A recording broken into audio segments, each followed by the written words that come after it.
Hi, Shaun, and welcome to the Peak Endurance Podcast. Thanks for having us. Now you were just saying that you're currently in quarantine. So, do you want to just explain to the listeners how that's come about? Well, we were over in. I was over in SA for our last event of the year, Hysterical Carnage Backyard Ultra, and I've managed to avoid and skip quarantine all year. I did That's some amazing. calculations.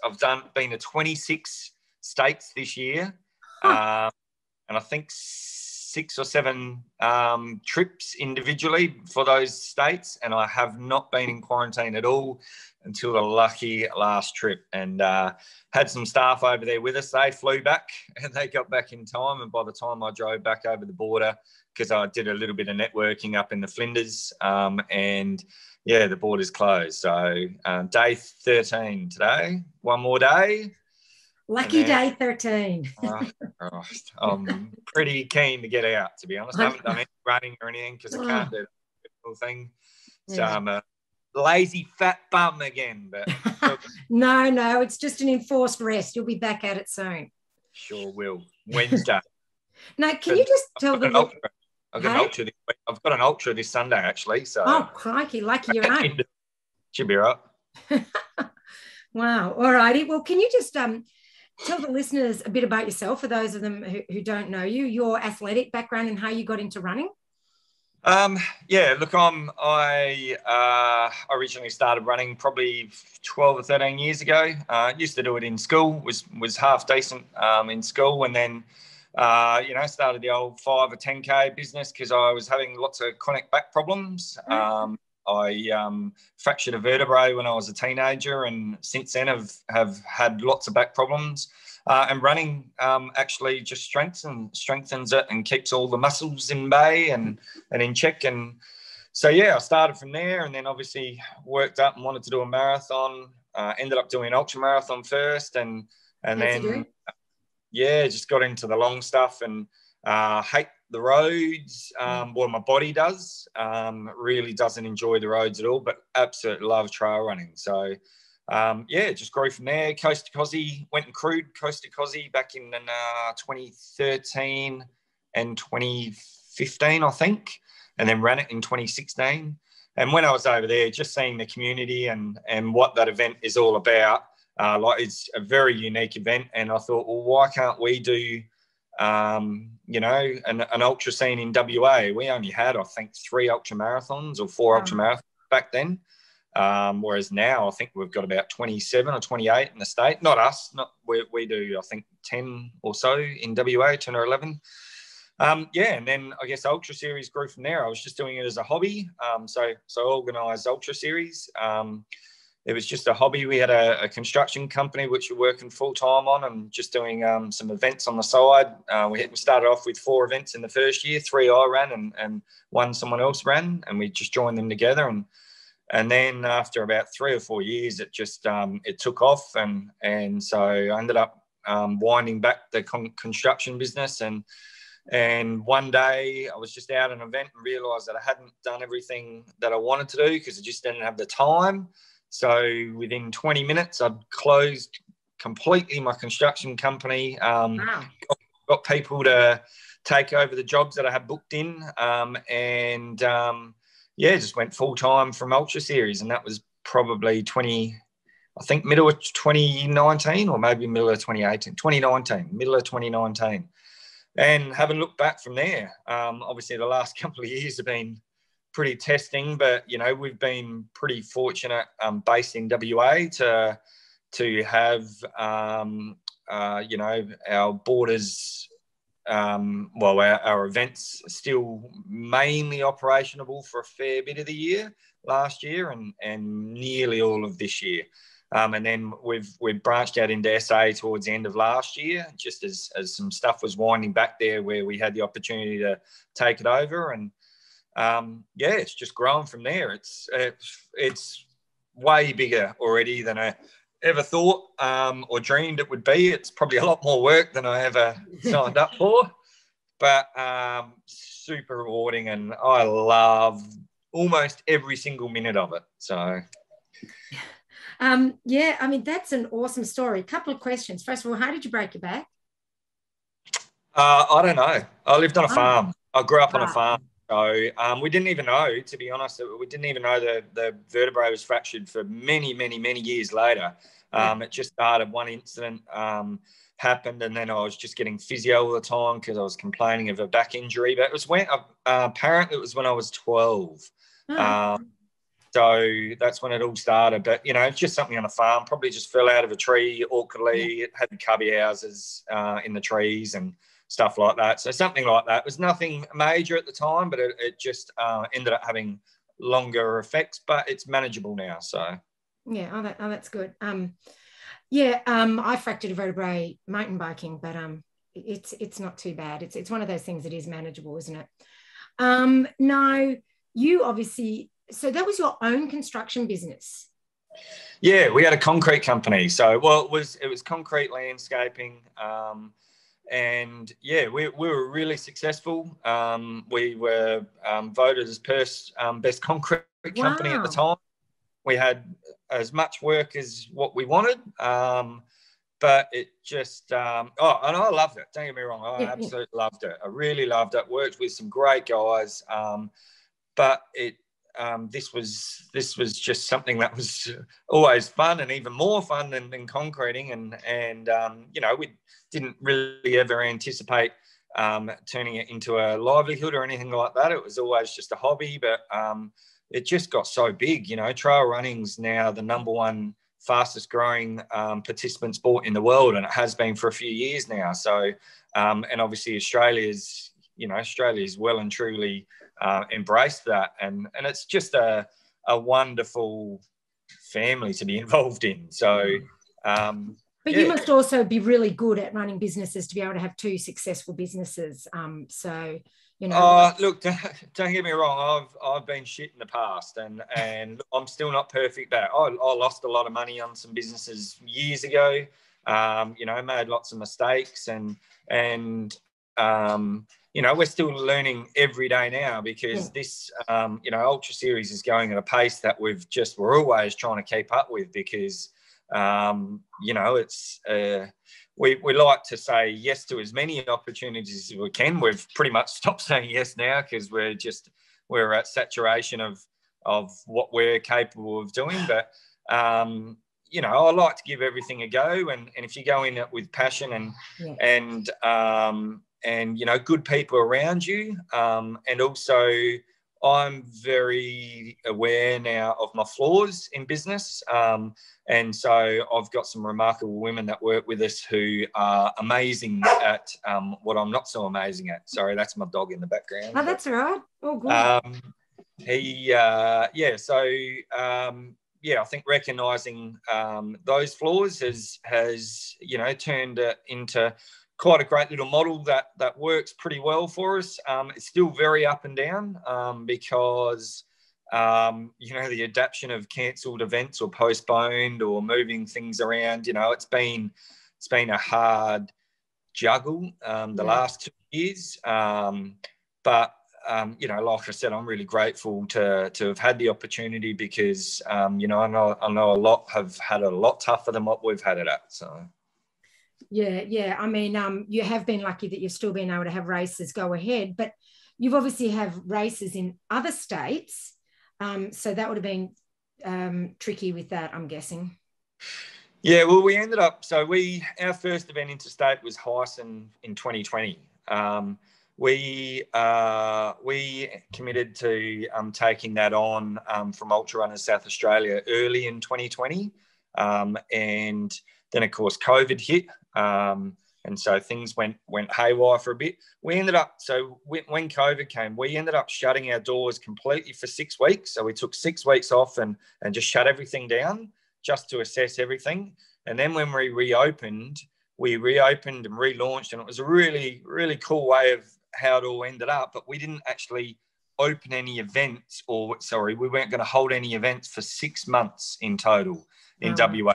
know there was a potential that we were going to open up early, but I didn't want to open up events and then move it and then move it and move it because we couldn't hold them. So we completely shut off any events from happening for 6 months.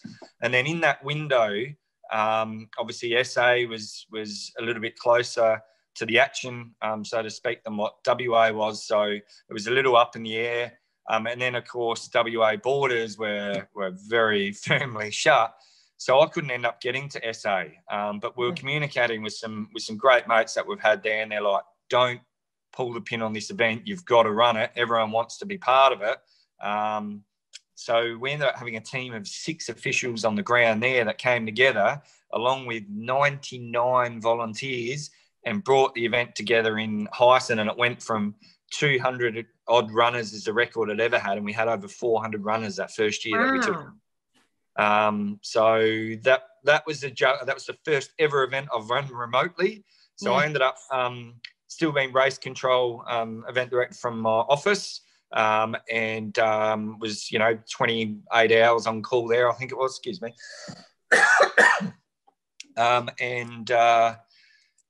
It was an amazing event. So, everyone was video, all the live videos, and you get to see all the aid stations, and it was a pretty remarkable atmosphere and energy that the SA community put on there. And then by the time it came around to this year, the SA borders were open for most of this year for WA. So, I managed to get over there and get things set up. Went to Victoria and New South Wales and ACT a few times as well to look at getting some stuff set up there. So obviously a 200 miler and a 100 miler that's coming. It's been a bit of a juggle, but I really think we've been pretty lucky with how things have fallen just with the windows. And I'm really grateful for every opportunity that comes along, because you never know what's going to happen. No, it's been very unreliable what's going to happen, basically. So how many races are you now involved with? We think the exact figure is 20. Wow. It does vary a little bit, just because we did have an event coming up in mid-January or mid to late January this year that we've just had to postpone for 12 months because to be honest, we've been a little bit overworked with what race juggling. Was that? It's a road relay. So we've brought a series to Australia called the Great Relays, and there's a great trail relay and a great road relay. And it's just a 100K run, and you do it in teams of 2 or teams of 4 around a small circuit. It's around a circuit, so it's not like the Ragnar relays that get done in America. No, it's just generally a 2.5K loop. So, and runners swap every lap. So we did the great trail relay in I think August or September here, and it was massive success. And the road relay was off the back of that, but we're just not quite ready to give it everything we need to put it off. So, long story short, about 20 events we have, 8 in South Australia, 1 in New South Wales, and 11 in WA. Wow, there you go. All righty. So you've also you do 3 200-mile races. Yes. What do you think has led to this big interest in 200 milers? 200's the new 100, as Candice would famously say. So, look, I guess if I'm honest, once I'd been part of Coast to Cosy, I wanted to bring a really big event to Australia, and obviously selfishly to Western Australia at that stage. So the plan was to try and put together a 200 miler. I went and ran Tahoe 200 miler in 2017, I think it was. Okay. Just before we launched ours for 2019, just obviously work out what was involved, how to go about it, get a bit of a feel for what runners would go through themselves. And the demand, I've watched Candice's 200 milers grow and grow, and they now sell out every year. which I think we'll be at probably in the next 3 odd years. And the demand for pushing ourselves further and further is I don't really think there's a barrier that's, once they do a 200 miler, the next thing will be, how much further can we go? So, and that's human way of testing just how far we can go. And so to put a platform there, because there was no point-to-point 200 milers in the Southern Hemisphere at all when we brought Delirious West to the calendar. And then obviously Irrational South now and shortly to be Unreasonable East. And, that people will travel from everywhere for them. Obviously, that's kind of probably been the part that's hurt us the most over the last 2 years with the 200 milers, because they are designed for an interstate and international audience, and we just haven't been able to do that. But you just keep pushing through with that. The intrigue of discovering just how far your body can go and what it's going to go through is strong. And I think more and more people in the ultra community are seeing people push themselves at that far and want to try it themselves. So, it's a domino effect. Once one person starts, well, then the next want to. So, they see how much fun everyone else is having. Well, I don't know about fun, but certainly growth. Yes. Individually, we grow so much from pushing ourselves right to that cliff edge of the boundaries of what we're obviously physically, but more importantly, I think mentally capable of. So when people see just how much a person can grow out of putting themselves through something like this, well, what's to stop them from giving it a go? Yeah, no, that's fair enough. And obviously the step up from just doing 1 200 miler is you've got the triple crown. Indeed, we have. So, look, ours are spaced out a little bit more than what they do in America. Yeah. I think in America, they're like 4 to 5 weeks apart. Which is not long. Ours are, I think, more 8 to 10 weeks apart. It also fits. Oh, that's each. So 8 to 10 weeks between each one. So it just it was how it kind of fits into our calendar a little bit better, selfishly as well. But they're pretty exhausting events, and even not just for the runners, but for the volunteers and for the medics and for the officials. They are pretty out there events that take a fair bit of energy out of us. But look, I think the lure of doing a Triple Crown Under is I'd love to do it. I'd love to run it myself, but that'll never happen. But it's something that I think people would really, really enjoy pushing themselves to. So, and we do have, I think, I'm going to have to update it, but I think we've got about 15 people lined up to do the Triple Under this year. So that's pretty good. Can I ask, do you know what the percentage of male to female is? Look, I couldn't tell you that off the top of my head. I think it's probably pretty even. Cool. But I'll find that out and get back to you on that. But I'd be interested. I mean, I just just out of interest, the one thing I love, is with the 200 milers, our DNF rate for the females is so much less than the DNF rate for the males. No, I've got my own. I've got my own viewpoint on why that is. Why do you think that is? I think probably women have had to endure so much more over decades and centuries, let's be honest. The male chauvinism and arrogance and entitlement has probably been our one of our biggest downfalls in the centuries, I think, because women are certainly come across a lot more determined and strong and persevere, and I just think that they're mentally in a lot stronger place than what most or many guys are ever put through. So I think that leads to them being able to achieve better results personally. Yeah, yeah. And I think women are more likely to pace themselves a little better too.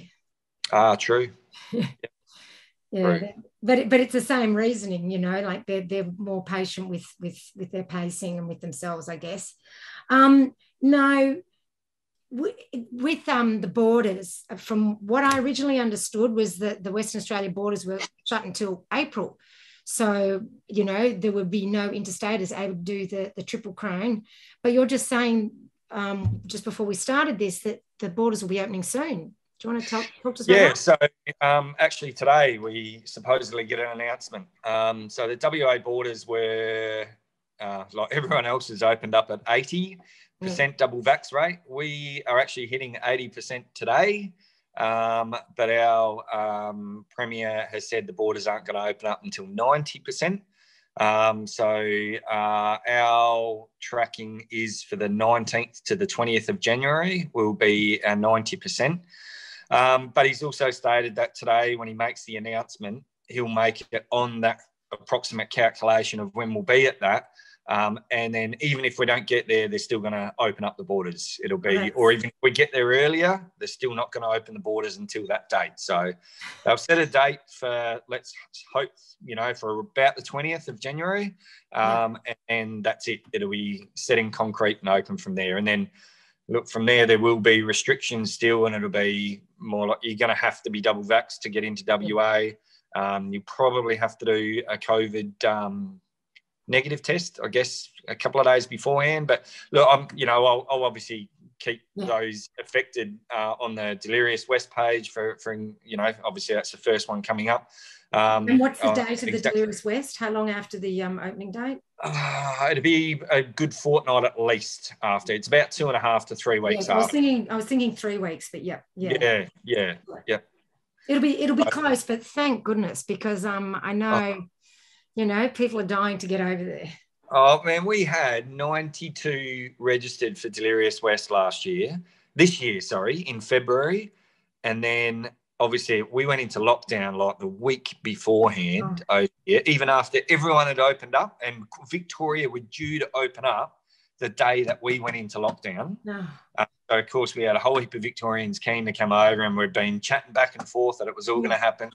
And then WA goes into lockdown, and then of course, because we moved it from February to October, 60 runners couldn't make it. So we had 35 or 34 runners, I think, ended up running in the October event, you know, which financially it's not worth putting it on, but we don't do it for, we don't do it for the financial benefits of there. No, but you've got to live. Yeah, but everything we do is kind of on a three-year plan. Mind you, Delirious is more like a 5-year plan because of COVID the last couple of years, but it is what it is.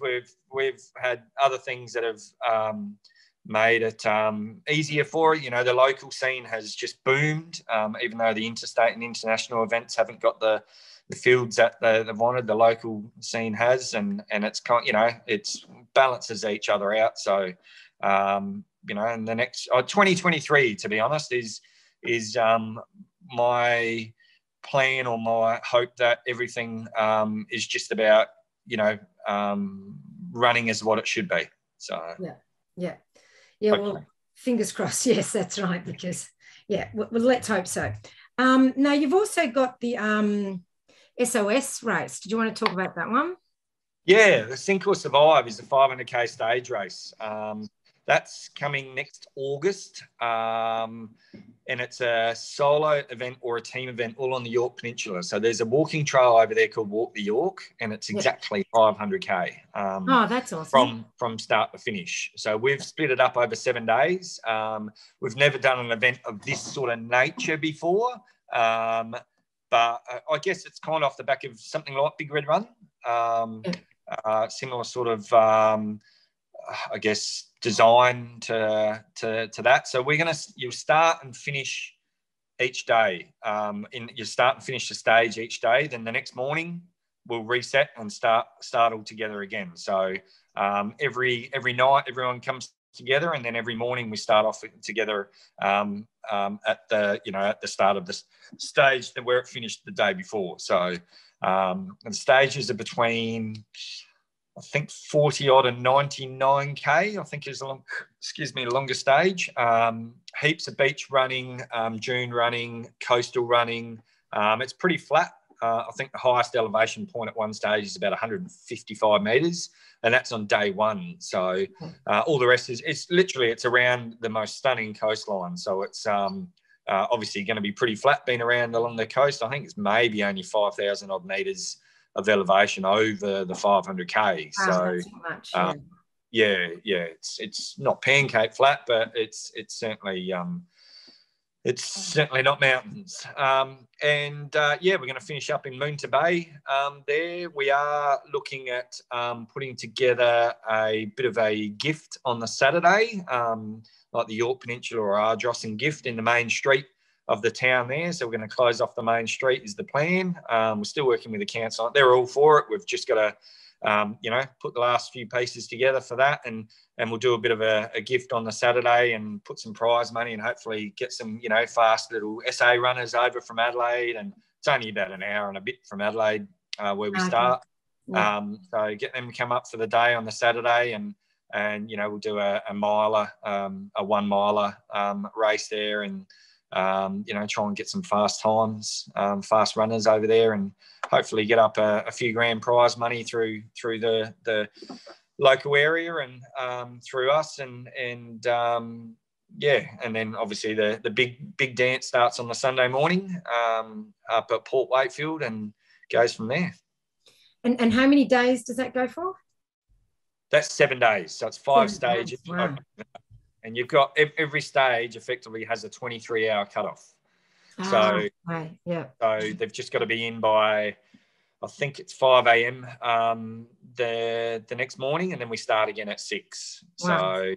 So we do brekkies and dinners each day with the local community, and then the runners need to be self-supported during the day, a bit like Costa Cozzy, where during the day they need to check in and check out of certain points. And they have to have a crew if you're running it solo, because that crew rendezvous with you at those checkpoints, and resupplies you with your water, your hydrate, your nutrition, etc. So, but then we also have relay options, and at those checkpoints, the runners can swap with their teammates from there.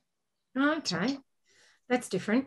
And what about the accommodation? Is it tent city, or what do you do? No, look, the accommodation, the whole idea is we're encouraging everyone. In fact, I know a lot of the people that have already signed up have organised camper vans. We did a deal with a camper van company, so that can also operate as your crew car too.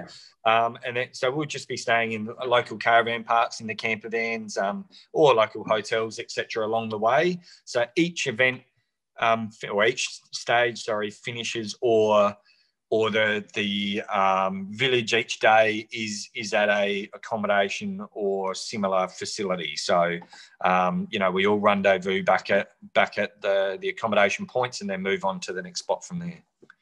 No, that sounds excellent. And this is your next year will be the first year running it? It'll be the first of SOS, yeah. So we'll obviously take a fair bit of what we've learned from the 200 milers through, and implement that. But the one thing I do love about it is, look, with a really long event, normally like Delirious and Irrational and Ores, once you get going, the people at the start and the people at the finish will never, cross paths again until the presentations on the final day. Whereas with this, everyone comes together each day. So, you imagine the finish line every time, you're going to have some crews and locals and spectators and everyone kind of hanging around cheering, the first, the second, the fifth, the last person in each time. So I reckon that's really cool that I think it embraces a fair bit of what our community is that everyone's equal. It doesn't really matter how fast or slow you are. If you're all getting the same thing done, that's cool to come together each day. So I love that. That's my favourite part, actually, of this event. Yeah, I mean, that's what I love about going to races, is the community feel of it all.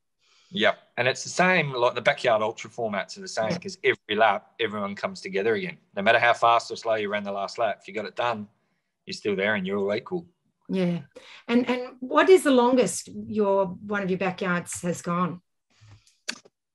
51 hours.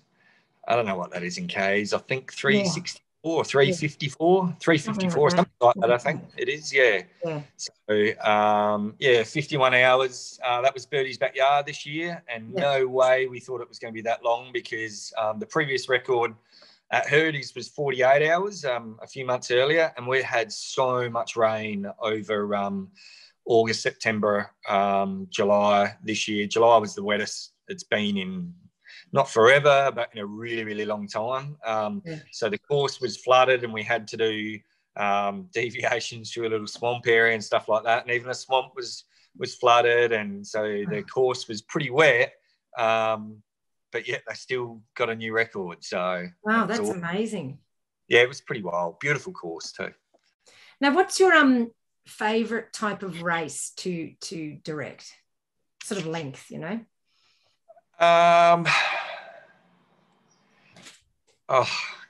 Selfishly, a little short one's good. Fair enough.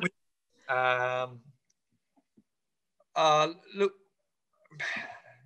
probably Birdie's backyard is probably my favourite event of all of them.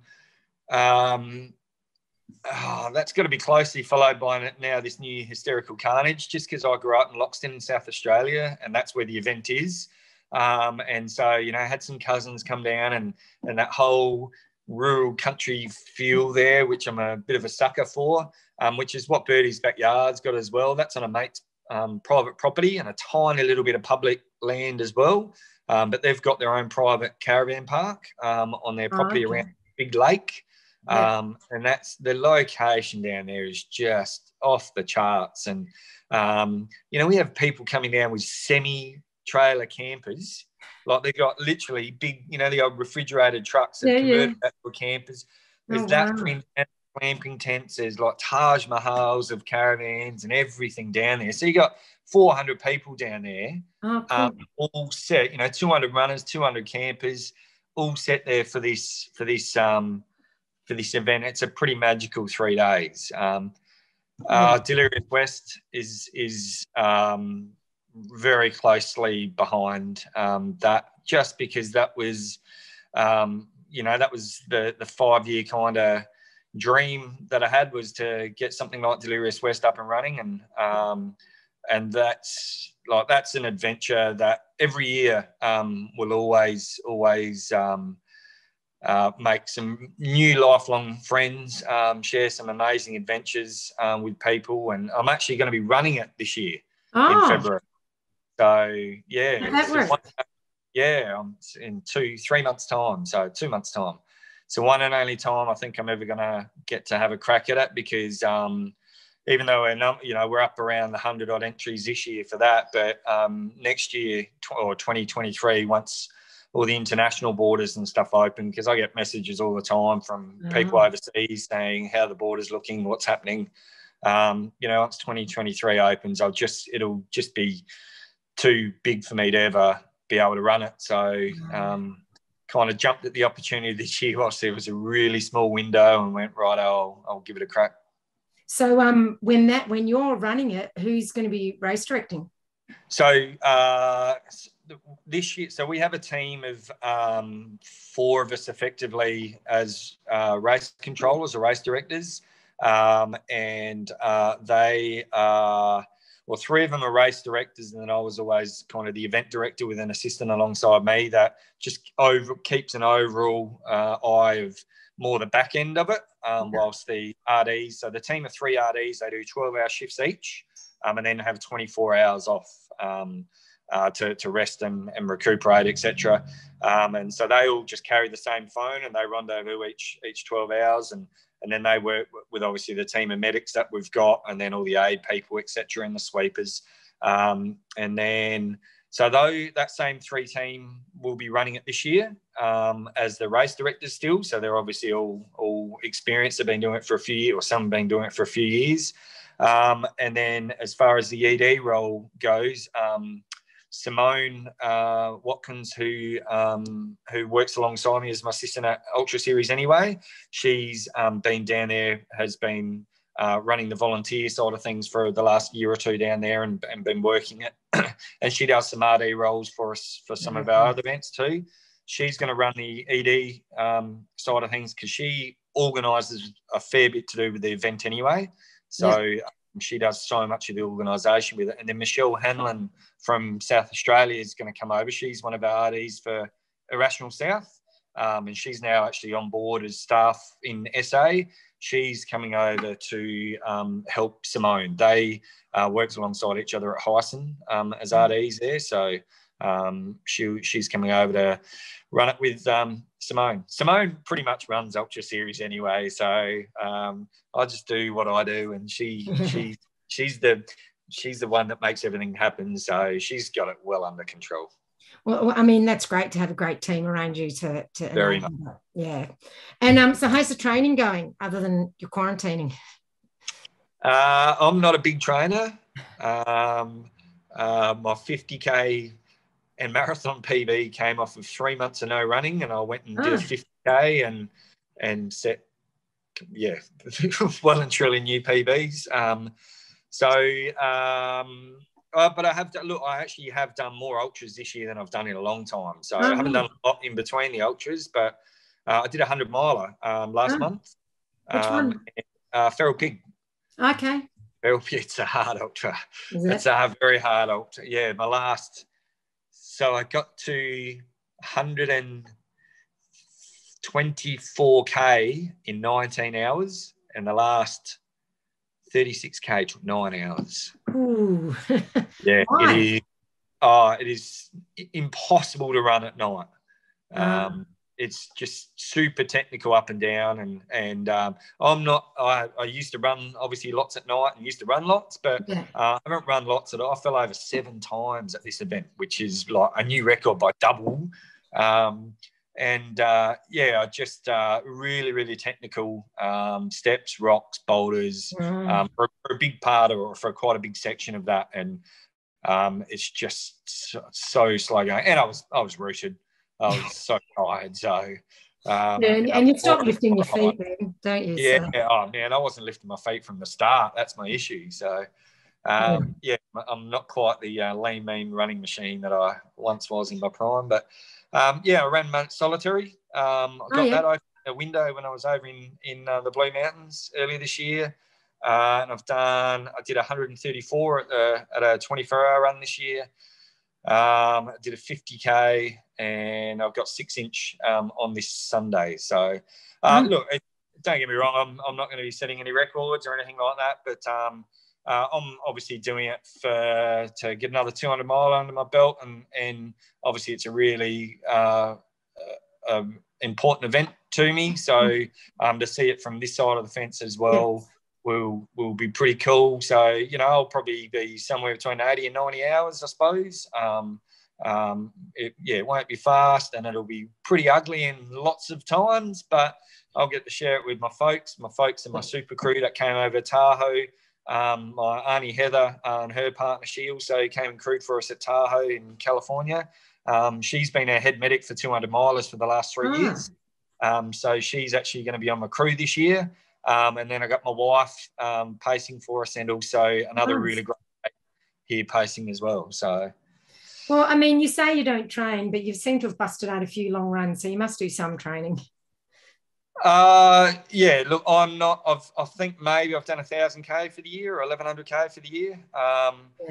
But look, I'm pretty time poor. But that's okay. I don't go out anymore. Like probably 2 years ago when I went out and ran, even though I didn't get a lot of time, I used to try and run fast because I knew that it used to be a lot faster, and that's when you just break yourself and have little stuff like that. Whereas this year I've been pretty much niggle free, even that 100 miles. I came out of it fine.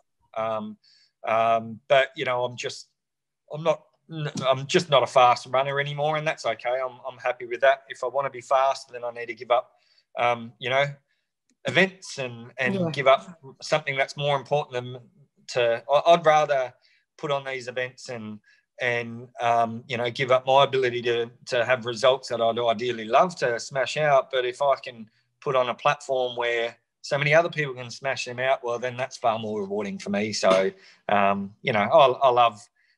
really happy with how it sits with being a little fatty bum sticks at the moment, and having so much fun with the events. And occasionally, because I've got Emma and Simone and now Michelle working with us, I get to come and tackle a few of these every now and then. So.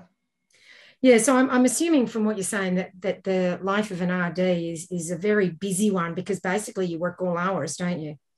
Well, I guess it depends on how much is in the collection. We've kind of been our own worst enemy in having so much out there, but I think we are pretty niche too, though, in what we offer, as in, we don't really do any of the shorter stuff under 50K. We do one or two the shorter stuff, but mainly all our stuff is really concentrated on the really long stuff, the backyard ultras, the 100 milers, the 200 milers, the 500K stage race. That's kind of the field which I think we're probably the target audience for, and the stuff in between, there's in both SA and WA, there's organisations that do the shorter stuff which feed into us just perfectly. We don't want to tackle that. At one stage, we thought, well, is that something we need to do?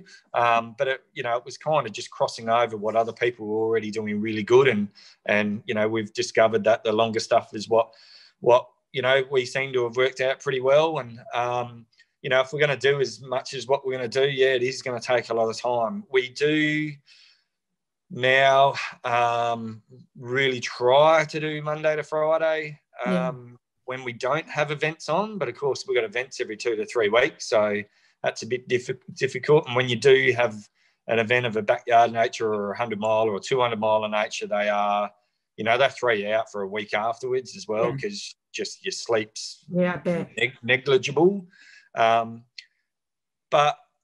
we try and juggle it now between Emma and Simone and myself with who does what, and not usually, all three of us don't usually go to the same event, so that one person can still hold up the office at least for the week afterwards. And but we're still, like I said, we're fine tuning so much, because it's forever adapting and growing and moving, and so we just keep going with it. We do have a few new events in 2022, but they've been on the radar for over 12 months that we've had them locked in to come out in 2022. But after this year, we'll just sit on that for a couple of years and just wait till things iron themselves out and borders are 100% open. That way we just get a bit more assurity. To be honest, this year has been really tiring, juggling stuff, and just not the whole. I've almost been a bit anxious of the insecurity of whether our borders are going to shut so quickly, or open again, or close, or whatever. I reckon that not being sure is incredibly stressful. Look, I to be honest, I have found this year harder than last year. I guess last year, like I said, once we closed everything for 6 months, we knew at least within that 6 months there was nothing that we could do. So there was quite a bit of peace in that, if you get what I mean. And then once we opened up, it was pretty good there for almost 6 months. Apart from not being able to get into SA, but we still managed to work that out. And then, I guess the one thing which I haven't particularly enjoyed is hear how quickly our borders open, not open, but open quickly, but how quickly our borders close here. And that has been really hard to not to manage, I guess, but just mentally to keep positive about. I'm normally a really, really optimistic person. I've just found towards the end of this year, obviously tired too, because we've done so much traveling this year, and you just got to put in the hard yards in the first few years of setting stuff up to build a foundation. So I get that. But I guess the uncertainty has certainly made things more tiring than what ideally they would be in a normal year, so to speak. But again, like I said, I don't want to sound ungrateful at all, because I know our comrades in particularly in Victoria and to an extent in New South Wales just haven't had the ability to at least have the local market to at least keep things turning over whilst the interstate and international market hasn't been there. So I've really felt for our mates over there for a pretty shit 2 years. Well, let's hope that next year. I mean, I feel like I've been saying this for a while, every year. Let's hope next year is better. 100%. Yeah, and that people, now that we know the border is going to be opening, that people get onto that Triple Crown Under train and get entered. It'll be nuts. Look, I know there'll be certain people or some people that will still hold off this year or this coming year, which I get. I understand that. And I guess that's where, I've kind of thought that 2023 is going to be intense. Yeah. Our Unreasonable East, I don't know if you've seen the figures on that, but the Unreasonable East 200 miler. So this year coming, we've capped it just because it's new, and we're obviously going to learn so much in the first year. We've capped it 100 for the 200 miler and 150 for the 100 miler. The 100 miler's already got 130 odd, I think, entered into it, and the 200 miler's got 60 something entered into it. So that's nearly full. So, you imagine what 2023 is going to be like. Even with Delirious, Delirious has got nearly 100 in the 200 and the 100 miler over here now, because we have brought in a 100 miler this year coming, just because we are still going to be restricted with international and I guess in an extent interstate numbers. But even that, we'll get our 150 to 200 runners doing a 200 miler in Australia in the next couple of years. How cool is that? That is so awesome. It's brilliant. So well done. There's a stat I came up with a couple of years ago, that there was before we did the first Delirious West 200 miler, there was only, I think, 7 Western Australians that had ever run a 200 miler. Oh wow! Now we're up to 40 odd. West Aussies. Actually, I think it's more. I think it was 40 before October just went, and we had another 20 odd in October that had completed their first one. And then now we've brought that to South Australia, where South Australia only had a couple that had ever done it, and now they've had something like 15. And then New South Wales. By the time we get into New South Wales, obviously there's going to be so many more there that'll be jumping on that, and the beauty of that one there too is it's direct flights from the west coast of the US. So come 2023, there's there's going to be people flying direct over from there to come be part of it. So it's pretty cool that I guess Ultra Series in a sense has been able to have a fair bit to do with growing the 200 miler market in Australia. So it's a pretty cool family to be part of, and to watch people achieve 200 miles is that finish line is undescribable. So it is amazing. That's I can imagine it. And so, well, exciting times ahead, I think. And I think it's going to be fantastic. All right. Well, thank you, Shaun, for coming on today and having a chat with us about all your races. Thanks for sharing the love of the sport. It's awesome. Yeah, no worries. And look, I'll put the links to your websites for the races in the show notes, and, people should go and have a look, because you've got lots of great races. Thanks, Iz. Appreciate it. All right. See you later. See you, mate. Bye.